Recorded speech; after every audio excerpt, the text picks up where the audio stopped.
అందరికీ నమస్కారం. ముందుగా నన్ను ఎంతగా స్వాగతించి నా మీద ఎంత ప్రేమను చూపించిన తెలుగు ఆడియన్స్ అండ్ నన్ను జాను పాప అని పిలుస్తున్నందుకు ఎన్టీఆర్ సార్ ఫ్యాన్స్ అందరికీ నా ధన్యవాదాలు. మీరు అలా నన్ను సొంత మనిషిలా ఫీల్ అవ్వటం it makes me very happy. మా అమ్మ మీకు ఎంత ముఖ్యమో నాకు తెలుసు అండ్ అమ్మకు కూడా మీరందరూ అంతే ముఖ్యం, అలాగే నాకు కూడా. నన్ను ఎంతలా సపోర్ట్ చేస్తున్నా మీ అందరూ గర్వపడేలా ప్రతిరోజు కష్టపడతాను. Devara is my first step.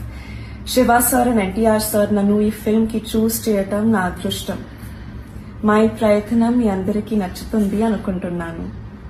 I would like to thank the whole team for helping me every step of the way. Randy sir, Sabu sir, it's such an honor to work with them. Chaitanya Akka, and I really hope and pray you like our film.